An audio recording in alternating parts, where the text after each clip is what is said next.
Welcome to the CompTIA Project Plus prepcast by baremetalcyber.com. Testing and project management is the process of verifying that deliverables function as intended, meet their defined requirements, and operate reliably in the environments where they will be deployed. It is not a single event, but a sequence of targeted activities that occur at different stages of the project lifecycle. Each type of test focuses on a different aspect of the deliverable, whether that is the correctness of individual components, the stability of the overall system, or the readiness of the product for real-world use. By applying the right type of testing at the right time, project teams can uncover issues early, reduce costly rework, and ensure stakeholder expectations are met before release. Unit testing verifies the behavior of individual components, functions, or modules in complete isolation from the rest of the system. The purpose is to ensure that each small piece of the deliverable works exactly as intended, according to its design specifications. Developers typically perform this testing themselves during the development phase, often using automated frameworks to run the tests repeatedly as code is written and updated. By validating components before integration, unit testing helps catch and resolve problems at the source, preventing them from cascading into larger defects that are more complex and expensive to address later. Unit testing is performed by developers because they have the most detailed understanding of the internal logic and intended behavior of each component.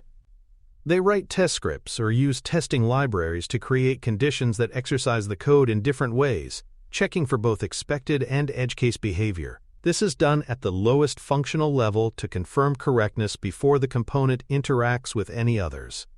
Performing these checks early helps maintain a clean code base, as defects can be identified and resolved immediately after the code is written, rather than surfacing during integration or user acceptance stages. These tests are typically automated, which means they can be run quickly and frequently without consuming excessive development time. Automation also ensures consistency. Each test is run the same way every time, eliminating human error from the process. In continuous integration environments, automated unit tests are triggered automatically whenever new code is committed, providing instant feedback on whether the latest changes have affected existing functionality. This constant feedback loop strengthens quality assurance and allows for faster, safer development cycles. Unit testing helps catch bugs early by focusing on the smallest building blocks of the system before they are assembled into larger structures.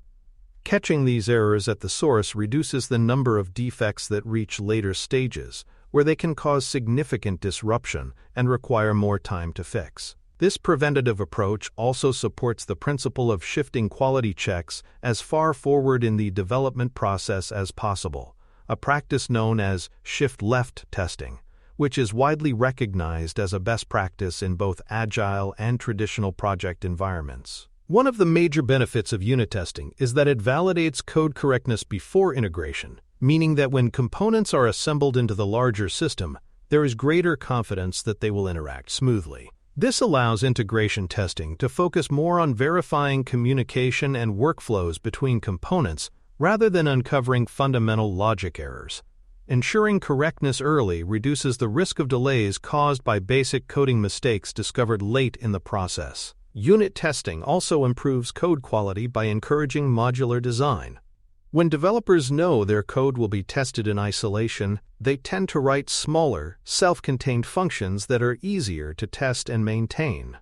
This modular approach not only makes testing simpler, but also supports long-term maintainability, as components can be updated or replaced without affecting unrelated parts of the system. Modular code also enables better reusability, which can accelerate future development efforts. The cost savings associated with unit testing come from catching errors early when they are cheapest to fix. Industry studies consistently show that the cost of fixing a defect increases dramatically the later it is found in the development lifecycle. By identifying issues before they progress to integration, testing, or production, teams can avoid expensive rework and minimize the impact on schedules and budgets. This cost control is particularly valuable in large, complex projects, where the ripple effects of late-stage defects can be severe. Automated unit tests also support continuous integration workflows, by providing a safety net for frequent code changes. In Agile and DevOps environments, where updates are deployed rapidly, having a reliable suite of automated tests ensures that new features and bug fixes do not unintentionally break existing functionality. This supports faster delivery cycles without sacrificing quality, allowing teams to release updates with confidence. Regression testing ensures that recent changes to the system have not broken or degraded existing functionality that was previously working as intended. It acts as a safeguard after updates, bug fixes, or enhancements, checking that the stability of the overall system has been preserved. The goal is not to test new features in isolation, but to verify that integrating those features has not caused problems elsewhere. Without regression testing, even minor changes can lead to unexpected failures in unrelated parts of the system. This type of testing is typically run after updates to ensure that both new and existing features work together correctly. It is also essential before major releases, as it confirms that all parts of the application remain functional and consistent after a large set of changes. Regression testing plays a key role in continuous integration environments, where code from multiple contributors is merged frequently and the risk of unintended side effects is high. By running these tests regularly, teams can identify and address issues before they reach production. Regression testing before major releases provides an added layer of quality assurance, ensuring that nothing has been unintentionally broken in the lead-up to deployment. Even if functional tests for new features pass, the absence of regression testing leaves the door open for hidden compatibility or integration issues. Running regression tests as part of a release checklist helps maintain user trust by preventing defects from slipping through in areas of the system that users already rely on. Following bug fixes, regression testing verifies that the fix has not introduced new defects into previously tested areas.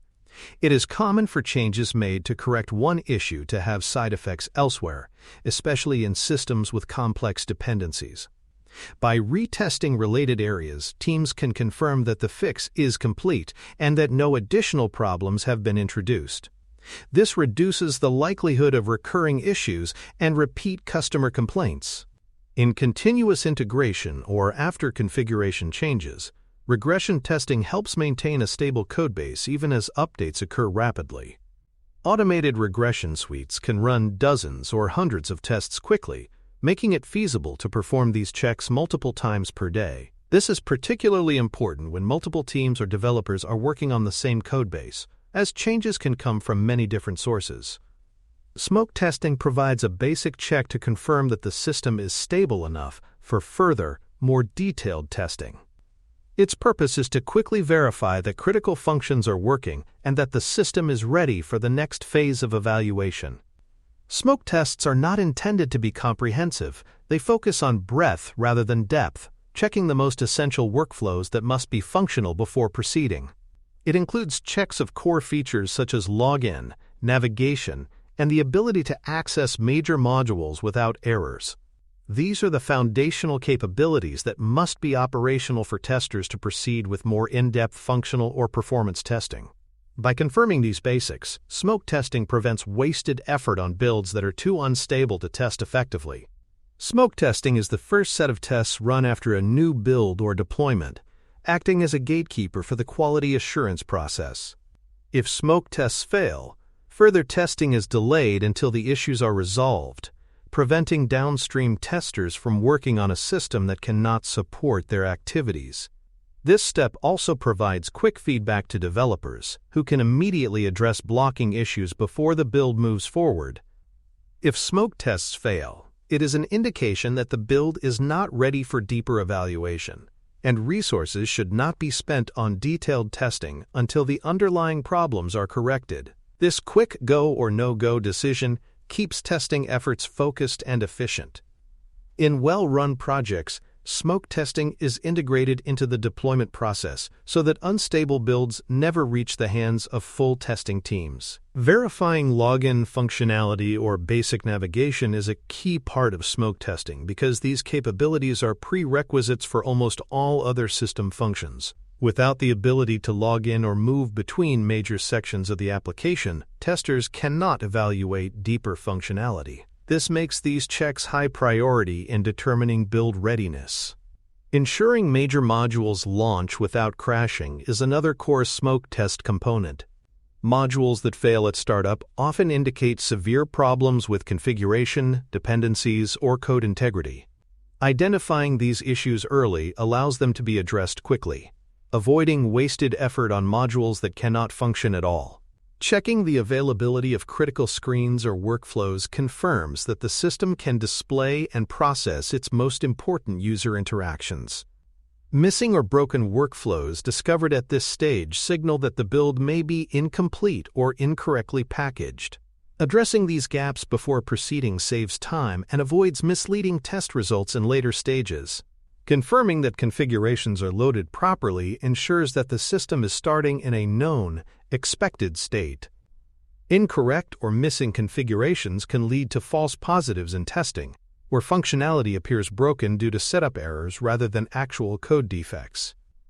By verifying configurations during smoke testing, teams ensure that later testing is valid and reliable. For more cyber-related content and books, please check out cyberauthor.me. Also, there are other prepcasts on cybersecurity and more at baremetalcyber.com. Stress testing is a specialized form of performance testing designed to determine how a system behaves when it is pushed far beyond its normal operating limits. The purpose is to expose weaknesses that might never appear under typical usage, but could emerge in high-demand or crisis situations. By subjecting the system to extreme conditions such as unusually high traffic, limited hardware resources, or simulated component failures, stress testing helps teams understand the system's stability and recovery capabilities. This type of testing is essential for mission-critical systems, where even brief outages can result in significant financial loss or safety risks. Stress testing checks system stability and recovery under conditions that strain its capacity to operate effectively. This may involve running large numbers of concurrent processes, simulating data spikes, or deliberately overloading servers to see how the system responds. In addition to identifying points of failure, stress testing evaluates whether the system can recover gracefully once the load returns to normal. Recovery time, data integrity, and service restoration processes are all observed closely during this phase to ensure they meet operational requirements. The goal of stress testing is to identify performance bottlenecks and system limits before they are encountered in production. Bottlenecks may be caused by hardware constraints, software inefficiencies, or integration issues between components. By pinpointing these weaknesses in a controlled testing environment, teams can address them before they disrupt service for end users. Knowing the system's limits also allows for better capacity planning and risk management, ensuring that the infrastructure is prepared for growth or unexpected surges in demand. Stress testing is particularly critical for high availability or mission-critical environments where downtime is unacceptable. Systems used in healthcare, banking, emergency services, or aviation must be capable of withstanding extreme conditions without catastrophic failure.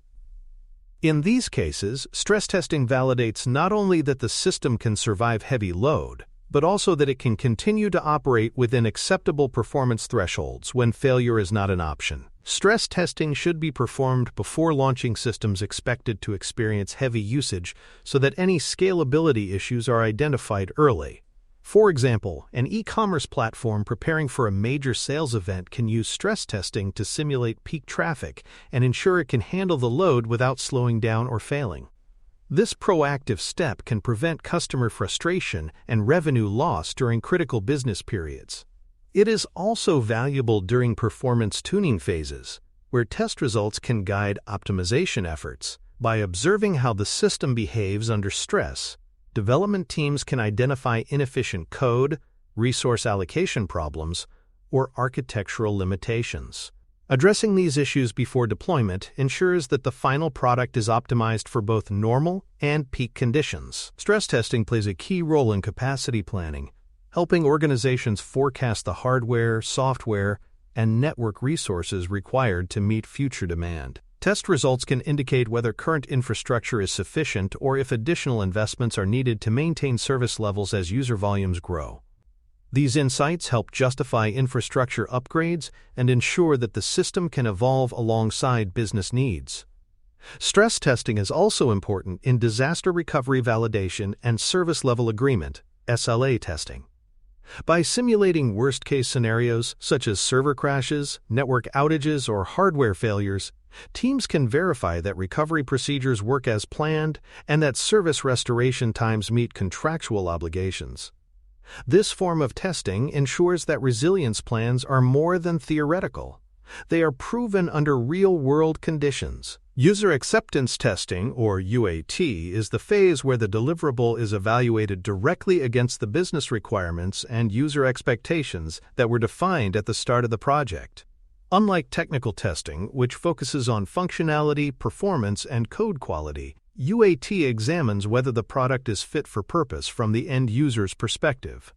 This testing is typically conducted by customers, end-user representatives, or business stakeholders, rather than developers or quality assurance staff. UAT confirms that the deliverable meets business requirements and aligns with user needs in the real-world context where it will be used. This may involve running through typical workflows, processing real or representative data, and checking that the system behaves as expected in scenarios that mirror day-to-day operations. Passing UAT indicates that the system is ready for operational deployment and that it delivers value as promised. It is typically performed by customers or representatives because they are best positioned to judge whether the product will work for its intended audience. Their feedback provides a final, business-focused validation that all critical requirements have been met. This stage often includes direct interaction with the system under conditions that closely replicate the live environment. UAT is the final verification before product launch or handoff, marking the point where all major technical and functional testing has been completed. Once UAT is approved, the deliverable can be moved into production with the confidence that it meets both technical standards and business expectations. In many projects, successful UAT is a prerequisite for sign-off and official project closure. The first key step in UAT execution is defining acceptance criteria based on the original scope and requirements. These criteria act as the benchmark for evaluating success, ensuring that testing is objective and aligned with project goals. Without clear criteria, UAT results may be inconsistent or subjective, undermining their value. Creating real-world scenarios or scripts that reflect user behavior is another critical step. These scenarios should cover typical workflows, edge cases, and high-priority tasks to ensure that the system performs reliably in all relevant situations. Test scripts help guide users through the process and ensure comprehensive coverage. Recording test results, feedback, and any deviations from expected outcomes is essential for transparency and follow-up. Documenting this information allows the project team to assess the severity of any issues, determine whether they need to be addressed before launch, and capture lessons learned for future projects. The final step in UAT is to approve or reject deliverables based on the defined success standards. Approval typically signifies that the system is ready for release, while rejection may require further development or adjustments. In either case, decisions are made based on documented evidence gathered during testing, ensuring accountability. It is important to differentiate between the testing types discussed in this episode, as each serves a unique role in the project lifecycle. Unit testing focuses on verifying the correctness of individual code components before integration. Regression testing safeguards against unintended side effects from changes, ensuring stability across the system. Smoke testing quickly confirms that a build is stable enough for further evaluation, while stress testing pushes the system to its limits to find breaking points and evaluate recovery. UAT provides the final, business-focused check to confirm readiness for release. A test plan ensures that all testing types are applied appropriately, with clear scope, sequence, and ownership assigned to each activity. It outlines what will be tested, who will perform each test, when testing will occur, and what success looks like. This structured approach ensures thorough coverage and consistent execution, reducing the risk of missed issues. Testing must take place in environments that closely match production to ensure accurate results. Differences in configuration, hardware, or software can lead to false positives or missed defects, undermining the validity of the testing process. Isolated environments help prevent interference with live systems and allow for controlled, repeatable testing conditions. Test results must be documented in detail, capturing the inputs, actions, expected outcomes, and actual results for each case. Pass or fail status should be noted along with any supporting evidence, such as screenshots or log files. These records are essential for decision-making, stakeholder communication, and future audits. Failed test cases must be addressed through corrections and retesting to confirm that the issues have been resolved. Once all planned tests have been executed and reviewed, a closure report is prepared to confirm that testing is complete. This report often includes lessons learned, improvement recommendations, and a final assessment of readiness. In summary, each testing type unit, regression, smoke, stress, and UAT addresses a different aspect of quality and readiness. Applying them in the right sequence and context reduces rework, protects deliverable quality, and builds stakeholder trust. Mastering when and how to use each test is essential for both passing the exam and delivering successful, real-world projects. Thank you for listening. Please follow baremetalcyber.com on social media and check out our books at cyberauthor.me.